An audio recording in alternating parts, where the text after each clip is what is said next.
नमस्कार दोस्तों, स्वागत है आप सभी का। तो इस वीडियो में बात करने वाले हैं ओशियन बॉटम रिलीफ के बारे में।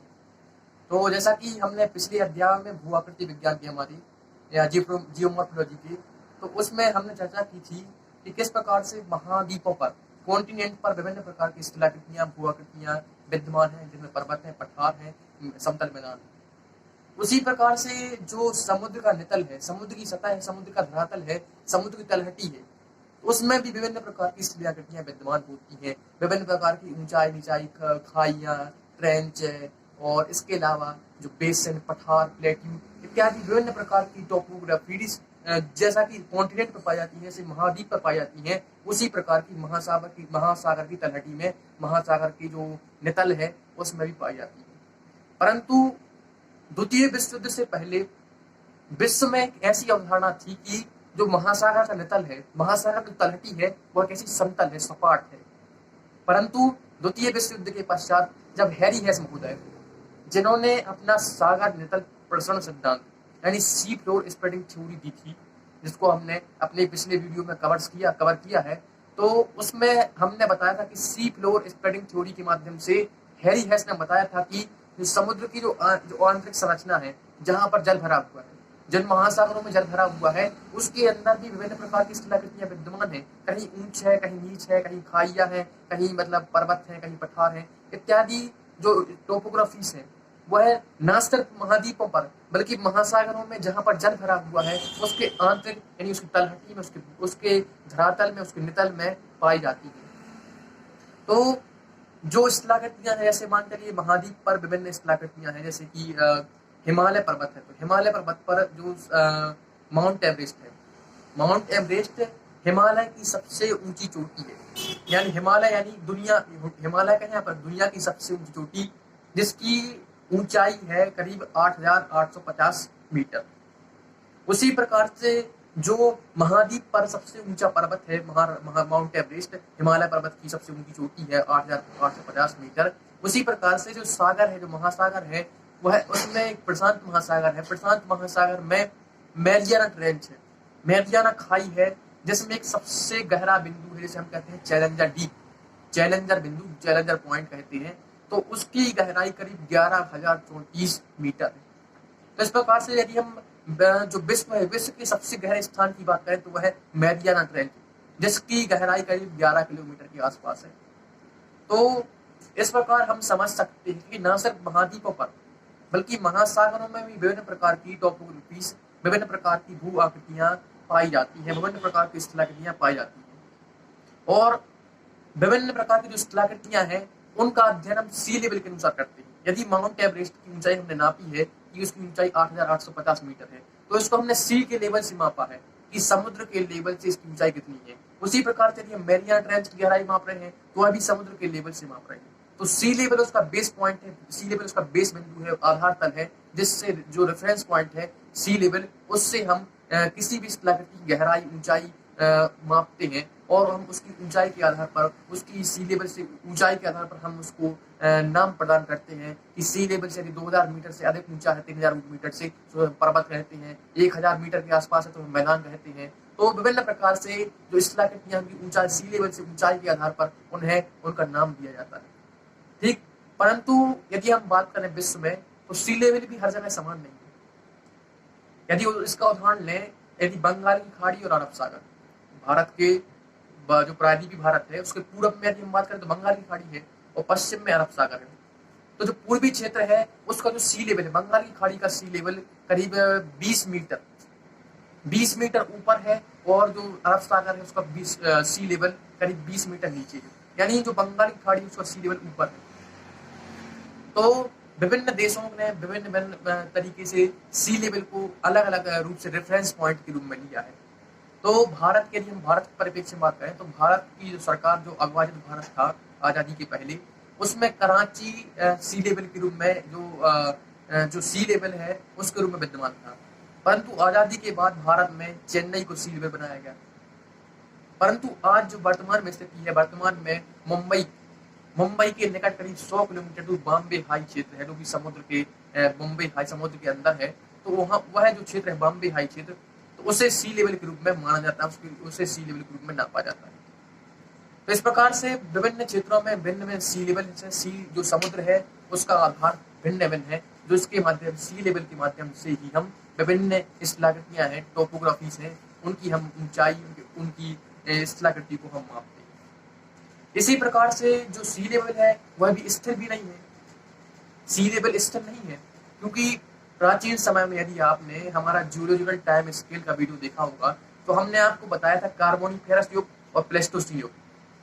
2 युगों में ऐसा हुआ था कि पृथ्वी पर क्या हिमकण आया गया था, पृथ्वी पर एक हिम युग आया था, और जो पृथ्वी के जो मोस्ट भूभाग थे वहां पर जो सूर्य का प्रकाश था वह पहुंच नहीं पा रहा था, क्योंकि ज्वालामुखी घटनाएं कार्बोनिफेरस में इतनी अधिक घटनाएं हो गई थी कि धूल के कारण संपूर्ण वायुमंडल फैल गए थे, जिससे सूर्य का प्रकाश इसमें नहीं आ पा रहा, पृथ्वी पर तक नहीं आ पा रहा था। इसलिए यहाँ पर एक हिम युग आ गया था।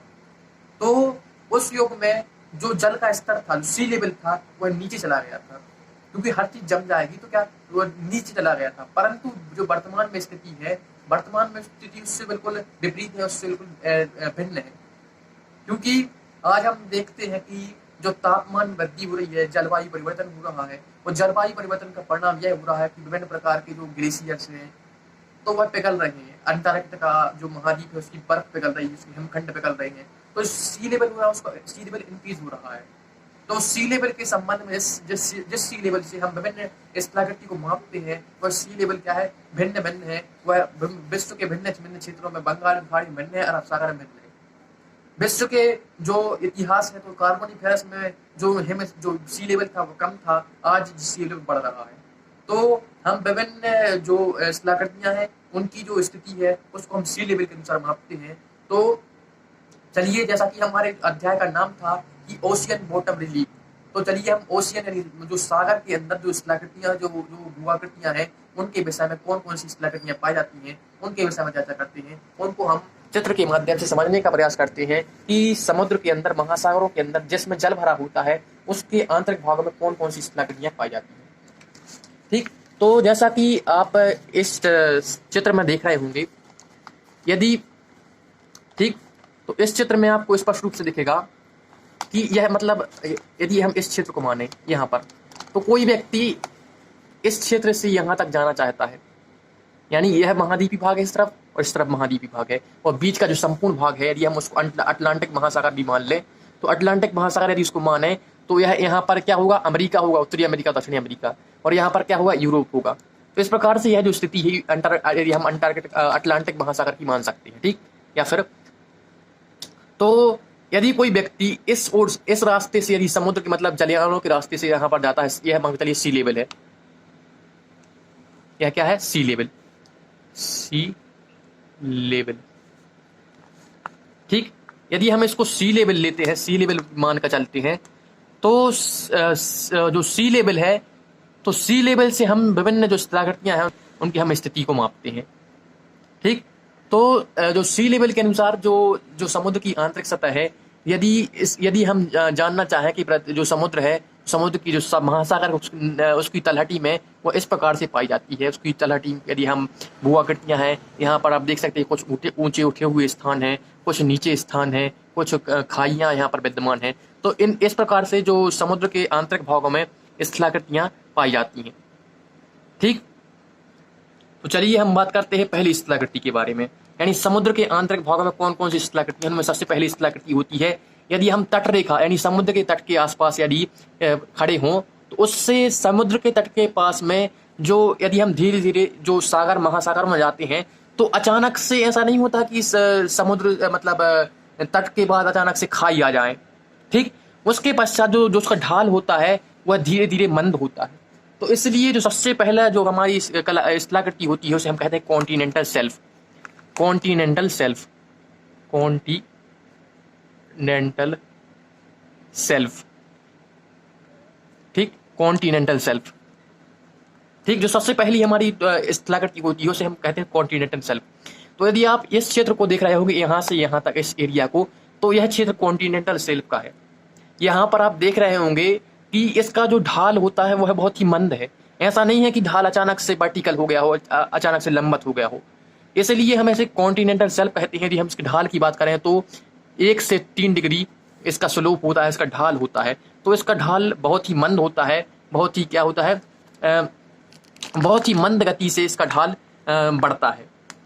तो कॉन्टिनेंटल शेल्फ यदि हम क्षेत्र एरिया की बात करें तो यह जो एरिया होता है वह नेचुरल प्राकृतिक संसाधनों की दृष्टि से बहुत ही समृद्ध होता है, बहुत ही रिच होता है।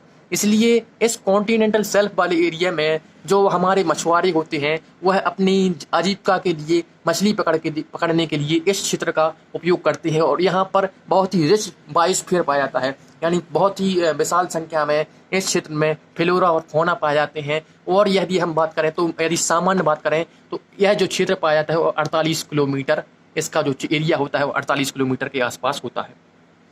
ठीक, तो यह जो 48 किलोमीटर का जो एरिया होता है इसे हम कहते हैं कॉन्टिनेंटल शेल्फ। इसकी जो लंबाई है यहाँ से यहाँ तक, यानी समुद्र के जो तट होता है, तट से इसकी इस गहराई होती है, इसकी लंबाई होती है वह 48 किलोमीटर के आसपास होती है, परंतु इसकी गहराई बहुत ही कम होती है। इसकी गहराई यदि हम बात करें तो 600 फीट के आसपास की गहराई होती है, यानी आधा किलोमीटर के आसपास। यहाँ तक हम जाते जाते इसकी गहराई आधा किलोमीटर से भी कम होती है, 600 फीट के आसपास इसकी गहराई होती है। तो कॉन्टिनेंटल शेल्फ सबसे पहली स्थलाकृति होती है जो कि हम सबसे पहले तट के से यदि हम दूर जाते जाएंगे तो उसका ढाल बहुत ही मंद गति से, आप देखेंगे कि क्या हो जाएगा, उसका ढाल मंद गति से समुद्र की ओर क्या होता जाएगा, मंद गति से आगे बढ़ता जाएगा। तो यह जो एरिया होता है इसमें कहीं कहीं होते हैं, मतलब विश्व के यदि हम किसी महासागर की बात करें, जैसे प्रशांत महासागर है, तो कुछ ऐसे महासागर जैसे प्रशांत महासागर हैं वहाँ पर खाइयाँ अधिक पाई जाती हैं।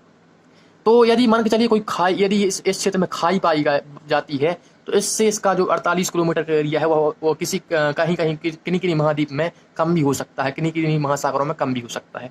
परंतु यदि सामान्य परिस्थिति जनरल लेवल की बात करें तो यह जो क्षेत्र होता है वो 48 किलोमीटर लंबा होता है। इसका जो ढाल होता है बहुत ही मंद होता है, इसे हम कॉन्टिनेंटल शेल्फ कहते हैं। ठीक, तो दूसरा जो स्थलाकृति होती है उसे हम कहते हैं continental slope. Continental slope, continental ढाल।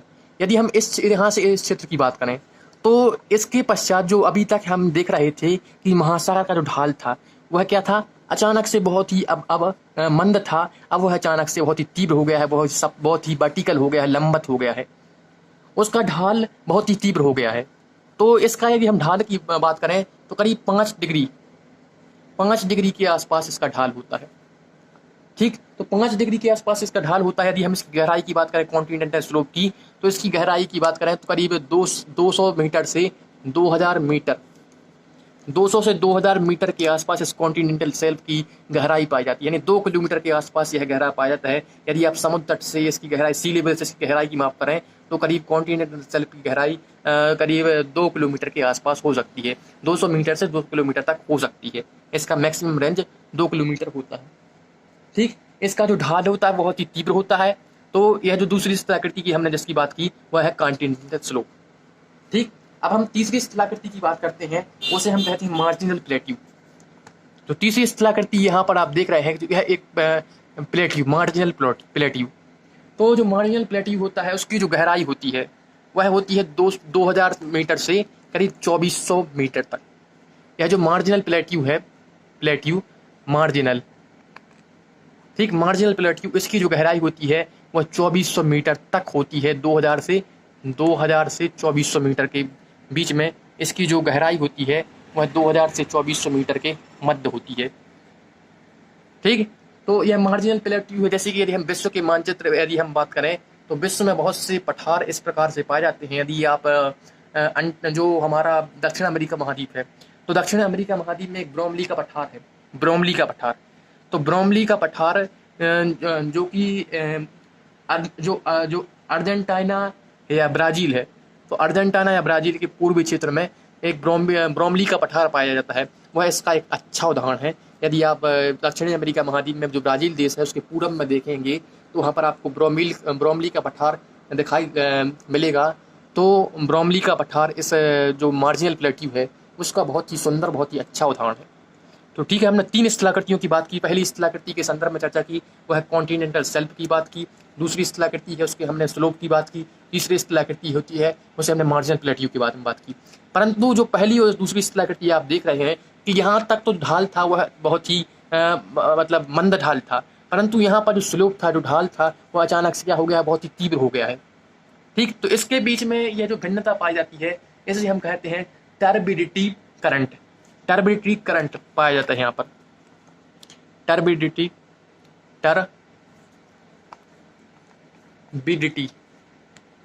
Turbidity current. ठीक, तो इस क्षेत्र में टर्बिडिटी करंट पाई जाती है। एक प्रकार से इस जो क्षेत्र होता है, यह एक डिसकंटिन्यूटी रीजन होता है, क्योंकि यहाँ से अचानक से इसकी जो गहराई है, इसका जो स्लोप है, वह अचानक से क्या होता है, वर्टिकल हो गया, लंबवत हो चुका है। ठीक, अब हम आगे बात करते हैं। हमने 3 क्षेत्रों की बात की, कॉन्टिनेंटल शेल्फ की। सबसे पहले यहाँ से कॉन्टिनेंटल शेल्फ की बात की, उसके बाद कॉन्टिनेंटल स्लोप की बात की, अब हमने बात की मार्जिनल प्लेट्यू के बारे में। ठीक, तो अब हम बात करते हैं इसके जो अगली स्थलाकृति होती है, उसे हम कहते हैं कॉन्टिनेंटल राइज। कॉन्टिनेंटल यानी महाद्वीपी राइज। ठीक, कॉन्टिनेंटल राइज इसे हम कहते हैं। तो कॉन्टिनेंटल राइज के लिए हम बात करें तो इसकी जो गहराई होती है वह अधिक होती है। इन सब क्षेत्रों से इसकी गहराई अधिक होती है। परंतु इसका जो स्लोप होता है वह बहुत ही जेंटल होता है, बहुत ही समतल होता है। आप देख रहे होंगे यहाँ पर इसका जो स्लोप है वह ऐसा नहीं है कि अचानक से वर्टिकल हो, लंबवत हो। इसका जो ढाल है वह बहुत ही कैसा होता है, वर्टिकल होता है। ठीक, तो जैसा कि आपने जो हम महाद्वीपीय स्थलाकृतियों के बारे में जब पढ़ रहे थे, तो उसमें हमने बताया था आपको कि एक रीजन होता है भावर एरिया। भावर यानी हिमालय की जो तलहटी का एरिया है उसे हम भावर एरिया कहते हैं। तो भावर एरिया एक ऐसा क्षेत्र होता था जिसमें सभी जो नदियों के द्वारा जो भी अवसाद बहाकर, जो भी मलबा बहाकर लाया जाता था, वह भावर एरिया में उसको डिपॉजिट कर दिया जाता था, जमा कर दिया जाता था, स्थानांतरित कर दिया जाता था। उसी प्रकार से नदियों के जो समुद्र है, तो समुद्र में क्या चलती है, करंट चलती है, वेव आती हैं, ज्वार भाट इत्यादि गतिविधियाँ होती रहती हैं। तो उस सुनामी आती रहती है, ज्वालामुखी इत्यादि प्रमुख रूप से गतिविधियाँ होती रहती हैं। तो इसके कारण जो जल है, जो समुद्र का जल है, वह स्थिर नहीं रहता है, वह संचरण करता रहता है, वह लगातार गतिशील रहता है, क्रियाशील रहता है। तो इसके परिणाम रूप होता क्या है कि यह यदि मान के चलिए जो सुनामी है, सुनामी ने यदि इस तट को हिट किया, तो यहाँ से जो मलबा है, वह जो सुनामी है, जो वेव है, जो करंट वहाँ पर आई है, ज्वार भाटे आए हैं, तो जो मलबा है वह बहा कर लाया जाएगा। ठीक, तो मलबा इस क्षेत्र में आएगा, तो इसके पश्चात यहाँ पर स्लोप है, स्लोप के सहारे इस क्षेत्र में आकर यहाँ पर कॉन्टिनेंटल राइज में स्थिर हो जाता है। ठीक, तो यह एक प्रकार से फुट हिल, यानी जैसे इसकी तुलना हम भावर कॉन्टिनेंटल राइज की तुलना हम भावर एरिया से कर सकते हैं। तो जिस प्रकार से कॉन्टिनेंटल राइज का एरिया होता है वह ऊपरी क्षेत्रों से जो मलबा बहा कर लाया जाता है, मलबा जो आंतरिक भागों में आता है उसको कॉन्टिनेंटल राइज या फिर इस क्षेत्र में स्थानांतरित होता है, प्रमुख रूप से इस क्षेत्र में जम डिपॉजिट होता है, जमा होता है। ठीक, तो यहाँ तक हमने बात की कॉन्टिनेंटल राइज की। अब जब अगली स्थलाकृति की बात करते हैं उसे हम कहते हैं ओशनिक डीप। ओशनिक डीप यानी समुद्र के अंदर जो आंतरिक भाग है, समुद्र का सबसे गहरा भाग है, वो उसे हम कहते हैं ओशनिक डीप। इसकी जो गहराई होती है वो 6000 मीटर। तो 6000 मीटर से अधिक इसकी गहराई होती है। यदि आप बात कर लें तो इसकी जो गहराई होती है वो 6000 मीटर से भी अधिक हो सकती है। ठीक, तो यहाँ पर 6000 मीटर से अधिक गहराई होती है। तो इसी क्षेत्र में क्या पाए जाते हैं, सबसे अधिक ट्रेंच पाए जाते हैं। ट्रेंच यानी खाइयाँ। यदि मैरियाना ट्रेंच की बात कर ले हम, तो मैरियाना ट्रेंच की गहराई करीब 11000 मीटर है। ठीक, तो 6000 मीटर से अधिक गहराई इस जो ओशनिक डीप होती है, इसे हम कहते हैं ओशनिक डीप, ओशियन डीप। इस एरिया को हम ओशियन डीप कहते हैं। अभी तक हम जितने क्षेत्रों की बात कर रहे थे उसमें हमने देखा था कॉन्टिनेंटल शेल्फ यानी महाद्वीपीय शेल्फ, इससे हमने देखा कॉन्टिनेंटल स्लोप को देखा था, इसने यहाँ पर देखा था हमने मार्जिनल प्लेट्यू, यहाँ पर देखा था कॉन्टिनेंटल राइज। परंतु यहाँ से जो रेखा है वो है जो महाद्वीपी जो भाग था वह समाप्त हो जाता है और यहाँ पर ओशनिक यानी समुद्री डीप गहराई पाई जाती है। तो यहाँ यहीं पर इस समुद्री गहराइयों में पाया जाता है, ट्रेंच भी यहीं पाए जाते हैं, क्रैनियन भी यहीं पाए जाते हैं, और यह सबसे गहरा एरिया, समुद्र का सबसे गहरा एरिया यही होता है। ठीक, तो यह सबसे गहरा एरिया, समुद्री भाग का सबसे गहरा एरिया ओशनिक डीप होता है, जहाँ पर विभिन्न प्रकार से कैनियन पाए जाते हैं, ट्रेंच पाई जाती है, खाइयाँ पाई जाती हैं, वह सभी इसी क्षेत्रों में पाई जाती हैं। तो मैरियाना ट्रेंच में जो एक चैलेंजर पॉइंट है जिसकी गहराई 11034 मीटर है, वह इसी क्षेत्र का उदाहरण है। ठीक, उसके पश्चात जो स्थलाकृति उत्पन्न होती है, स्थलाकृति आगे आती है, उसे हम कहते हैं deep sea plane. Deep sea plane. ठीक, तो डीप सी प्लेन, इसके पश्चात जो स्थलाकृति होती है उसे हम कहते हैं डीप सी प्लेन। यानी इतने क्षेत्र की हमने बात की, यहां तक की बात की डीप। ठीक, अब इसके जो ऊपर का एरिया है इसे हम कह देंगे डीप सी प्लेन, समुद्री प्लेन। ठीक, या ऐसे हम एबिसल प्लेन भी कहते हैं, इसे डीप सी प्लेन या एबिसल प्लेन, एबिसल प्लेन। ठीक, तो डीप सी प्लेन या एबिसल प्लेन भी इसे कहते हैं। ठीक, तो डीप सी प्लेन या एबिसल प्लेन होता है, यह समुद्र के आंतरिक स्थलाकृति में सबसे प्रमुख भाग होता है, क्योंकि जितनी भी स्थलाकृतियां हैं उसका 75%, यानी समुद्र की सभी स्थलाकृतियों में 75% यही क्षेत्र घेरे रहता है। यानी सबसे बड़ा क्षेत्र यही है, क्योंकि जितने भी आपने कटक का नाम सुना होगा, जो समुद्र के अंदर जो पर्वत पाए जाते हैं उन्हें मतलब ज्वालामुखी, समुद्र के आंतरिक भाग में क्या होती है, ज्वालामुखी की प्रक्रिया होती है। ठीक, तो ज्वालामुखी की प्रक्रिया के माध्यम से जब ज्वालामुखी विस्फोट होता है तो ज्वालामुखी के विस्फोट के परिणाम स्वरूप जो कटक का निर्माण होता है, रिज का निर्माण होता है, तो इसे हम ज्वालामुखी रिज कहते हैं, कटक कहते हैं। तो सभी कटक इसी क्षेत्र में पाए जाते हैं। यह जो क्षेत्र होता है वह बहुत ही गर्म क्षेत्र होता है। इसे बेसाल्टिक क्षेत्र, बेसाल्टिक जो लावा जो है ऐसे उत्पन्न होता निकलता है, उससे यह क्षेत्र बना होता है।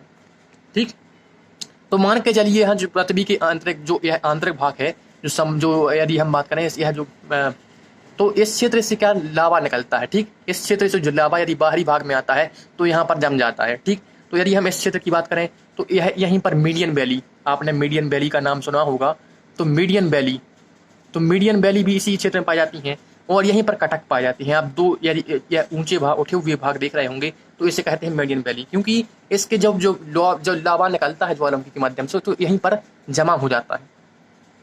ठीक, तो यह जो सबसे प्रमुख एरिया होता है, यहाँ पर कटक पाए जाते हैं, रिज पाए जाते हैं, और यह जो संपूर्ण जो महासागर है उसकी सभी स्थलाकृतियों में सबसे महत्वपूर्ण स्थलाकृति होती है, उसे हम कहते हैं डीप सी प्लेन। वह यही एरिया होता है, संपूर्ण एरिया, जैसे जो कि समुद्र के संपूर्ण क्षेत्र का 75% यही एरिया घेरे रहता है, यही एरिया होता है। ठीक, तो डीप सी प्लेन प्रमुख एरिया, प्रमुख क्षेत्र होता है, जहाँ पर जो प्रमुख रूप से जो गतिविधियां होती हैं, ज्वालामुखी गतिविधियां होती है, बेसाल्टिक लावा पाया जाता है। और यदि हम मछलियों की बात करें तो यहाँ यदि हम तापमान के संदर्भ में बात करें तो यहाँ का तापमान यदि हमने बताया था 25 डिग्री के आसपास सी लेवल, यानी जो समुद्र है उसका तापमान 25 डिग्री के आसपास होता है। परंतु समुद्र का जो ऊपरी स्तर होता है, जो सी लेवल होता है, जो आधार होता है, और जो सतह होती है, जो नितल होता है, उसके जो तापमान है उसमें भिन्नता पाई जाती है। यदि मान के चलिए इस क्षेत्र का तापमान करीब 25 डिग्री सेल्सियस है, 25 डिग्री सेल्सियस। ठीक, 25 डिग्री सेल्सियस इस क्षेत्र का तापमान है, तो यहाँ पर जो आधार है, जो नितल है, उसका तापमान करीब -2 या 4 डिग्री, -4 डिग्री हो सकता है। तो इस क्षेत्र का तापमान होता है बहुत ही कम होता है, माइनस में भी हो सकता है। तो जो मछलियाँ होती हैं जब वह मतलब गर्म क्षेत्रों में जाना चाहती हैं, वह इस क्षेत्र की ओर विचरण करती हैं, क्योंकि इस क्षेत्र में ज्वालामुखी के माध्यम से ज्वालामुखी की प्रक्रिया संपन्न होती हैं, और जो लावा निकलता है बहुत ही गर्म होता है। 1000 डिग्री के आसपास उसका जो मेल्टेड लावा होता है उसका तापमान होता है। तो मछलियाँ इस क्षेत्र में अपने मतलब विचरण करती हुई आती हैं। ठीक, तो इसी क्षेत्र में रिज पाए जाते हैं। इसी क्षेत्र में जो विभिन्न प्रकार के हमें कटक देखने को मिलती है। यदि आपने मध्य महासागरीय अटलांटिक कटक के बारे में सुना होगा, अटलांटिक महासागर के बीचों बीच कटक पाया जाता है। प्रत्येक महासागरों में विभिन्न प्रकार से कटक पाए जाते हैं, रिच पाए जाते हैं। यानी कटक वह है, कटक एक ऐसा मतलब यदि हम बात करें तो ज्वालामुखी के लावे के माध्यम से, ज्वालामुखी के जो लावा निकलता है उसके माध्यम से जो स्थलाकृति निर्माण होती है, जो पर्वतनुमा स्थलाकृति होती है, उसे हम कटक कहते हैं, जो कि समुद्र के अंदर होती है। समुद्र के बाहर हमें, सी लेवल के बाहर हमें दिखाई नहीं देती है, तो उसे हम कहते हैं क्या, कटक या रिज। ठीक, तो यह जो डीप सी प्लेन का एरिया हमने समझा। उसके बाद जो एरिया आता है उसे हम कहते हैं ओशियन बॉटम। तो आपने देखा होगा कि कुछ ऐसे टापू होते हैं जो समुद्र के बाहरी भाग में हमें दिखाई देते हैं, तो उसे हम कहते हैं आइलैंड। जैसे आइसलैंड, हमारा आइसलैंड, तो आइसलैंड समुद्र के बाहर टापू के रूप में है, जो कि अटलांटिक महासागर में है, जो कि अटलांटिक महासागर में उत्तरी अमेरिका महाद्वीप है और आप यूरोप महाद्वीप, उन दोनों के बीच में ग्रीनलैंड है। तो ग्रीनलैंड के बारे में आपने देखा होगा, सुना भी होगा, यदि ना देखा हो तो मानचित्र में आप उसको देख सकते हैं। तो उसी प्रकार से यदि जापान, तो जापान भी एक प्रकार से इसी मतलब कटक का हिस्सा है। यानी ज्वालामुखी की क्रिया के परिणाम स्वरूप क्या हुआ, वह जो टापू के रूप में वह ऊपर की ओर हिस्सा उठ गया, तो उसे हम कटक कहते हैं। तो यह जो एरिया जो समुद्र के ऊपर जो सी लेवल होता है, सी लेवल के ऊपर उठा होता है, जिस पर जनसंख्या निवास करती है, ठीक, तो इसे कहते हैं हम आइलैंड। ठीक, इसे हम आइलैंड कहते हैं। तो यह ओशियन बॉटम का हिस्सा होता है। इसे जो क्षेत्र होता है, यह ओशियन बॉटम का हिस्सा होता है, इसे हम ओशियन बॉटम कहते हैं। ठीक, इसके पश्चात ओशियन बॉटम के पश्चात मार्जिनल सी होता है। मार्जिनल सी या फिर एपी कॉन्टिनेंटल सी, जो स्थलाकृति होती है, इसे हम कहते हैं एपी कॉन्टिनेंटल सी। तो यह स्थलाकृति होती है जहाँ यदि हम बात करें, यदि मान के चलिए इसे हम जापान मान लें, ठीक, तो यह जो क्षेत्र है यह ओशियन बॉटम की स्थलाकृति के अंतर्गत आएगा, हमने जैसा कि बताया। तो यदि इसे हम जापान मान लें, तो जापान, यह जो जापान है, तो जापान मेन जो भूभाग है उसका क्षेत्र तो भाग तो है नहीं। तो यदि हम इसको चीन मान लें, तो चीन और जापान के बीच में जो दक्षिण चीन सागर है या जापान सागर है, तो ये जो सागर होते हैं मार्जिन, उसे हम कहते हैं मार्जिनल सी, या उसे हम कहते हैं एपी कॉन्टिनेंटल सी। ठीक, जो महाद्वीप के जो निकट जो समुद्र होते हैं, जो छिछले समुद्र होते हैं, उसे हम कहते हैं एपी कॉन्टिनेंटल सी। ठीक, तो इस प्रकार से हमने विभिन्न स्थलाकृतियों के बारे में चर्चा की, कौन कौन सी स्थलाकृतियाँ जो पाई जाती हैं समुद्र के आंतरिक भागों में, समुद्र की तलहटी में। यदि हम इसको फिर एक बार फिर से ब्रीफ करने का प्रयास करें, तो सबसे पहली स्थलाकृति के बारे में हमने जिसमें चर्चा की, कॉन्टिनेंटल शेल्फ, यह यहाँ से यहाँ तक के बीच में होती है, जिसका जो क्षेत्र होता है 48 किलोमीटर के आसपास होता है। ठीक, दूसरी हमने स्थलाकृति की बात की, इसे हमने कहा कॉन्टिनेंटल स्लोप, यानी महाद्वीपी स्लोप, महाद्वीपी ढाल। ठीक, यहाँ से यहाँ तक। तीसरी स्थलाकृति की बात की हमने मार्जिनल प्लेट्यू। ठीक, और चौथी स्थलाकृति की बात की हमने जो बात की थी वह था कॉन्टिनेंटल राइज, यानी यहाँ तक महाद्वीप का क्षेत्र होता है, यहाँ तक महाद्वीप का कष्ट होता है, इसलिए हमने यहाँ कॉन्टिनेंटल राइज की बात की। इसके बाद हमने बात की थी डीप ओशियन, डीप ओशियन, यह जो क्षेत्र होता है जहाँ पर ट्रेंच खाइयाँ पाई जाती हैं, जहाँ पर प्रमुख रूप से खाइयाँ ट्रेंच पाए जाते हैं, बहुत ही गहरा एरिया होता है जिसकी गहराई 6000 मीटर से अधिक होती है, कैनियन पाए जाते हैं, उसे हमने कहा था डीप ओशियन। ठीक, उसके बाद हमने बात की थी डीप सी प्लेन के बारे में। तो डीप सी प्लेन के बारे में हमने बताया था कि जो समुद्र का जितना भी एरिया होता है उसका 75% से अधिक भाग डीप सी प्लेन होता है। ठीक, डीप सी प्लेन यह जो एरिया होता है, इसी में ज्वालामुखी गतिविधियां होती हैं, कटक रेज यहीं पर पाए जाते हैं। मीडियन वैली या जो दो कटकों के बीच में जो भाग होता है उसे मीडियन वैली कहते हैं, वह भी इसी क्षेत्र में पाया जाता है। ठीक, उसके बाद हमने यहाँ पर बात की थी, जो अगली स्थलाकृति के बारे में बात की थी, उसको हमने नाम दिया था ओशियन बॉटम। तो ओशियन बॉटम एक ऐसी स्थलाकृति है जिसमें जो टापू होते हैं, जो क्षेत्र होते हैं, वह जो समुद्र का जल होता है उसके बाहरी भागों में आ जाते हैं, जैसे जापान है, जैसे ग्रीनलैंड है इत्यादि, फिलीपींस है, हवाई आइलैंड इत्यादि, प्रमुख रूप से जो आइलैंड जैसे मॉरिशस है ना, जैसे हमारे यहाँ जो सेशल्स देश है। इस प्रकार के जो देश हैं जो कि अभी तक मतलब जिन पर जनसंख्या निवास नहीं कर रही थी, और अभी मतलब कुछ हजारों वर्षों पहले उनकी जो स्थिति थी वह जल के नीचे विद्यमान थी, वह सागर सतह के नीचे विद्यमान थे, परंतु वह क्षेत्र सागर सतह है, सागर सी लेवल है, उससे ऊपर उठ चुके हैं, तो उसे हम कहते हैं ओशियन बॉटम। इसके बाद शुरू होता है मार्जिनल सी, जैसे हम कहते हैं एपी कॉन्टिनेंटल सी। तो जैसे कि आपने जापान सागर के बारे में सुना होगा, तो यह क्षेत्र जापान दक्षिणी चीन सागर के बारे में सुना होगा, जो कि एक विवादास्पद क्षेत्र रहा दक्षिण चीन सागर। तो यह मार्जिनल सी के अंतर्गत या एपी कॉन्टिनेंटल सी के अंतर्गत इसका भाग आता है।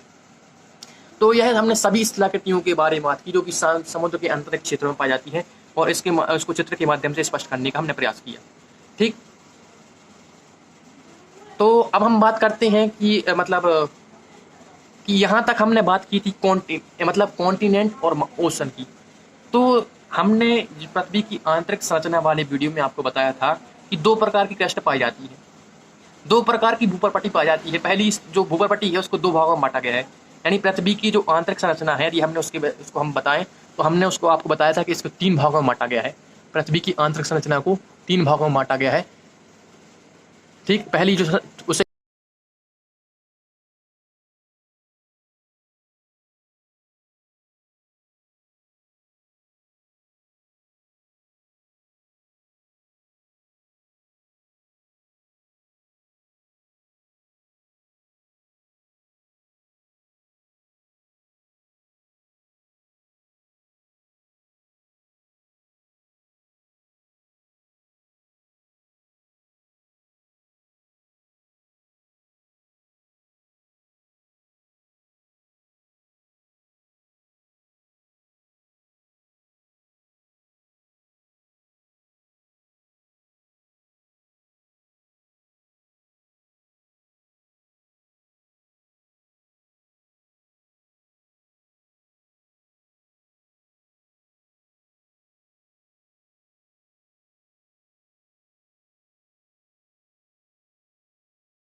तो चलिए, अभी तक हमने मतलब वीडियो में समझा कि ओशियन बॉटम रिलीफ के बारे में।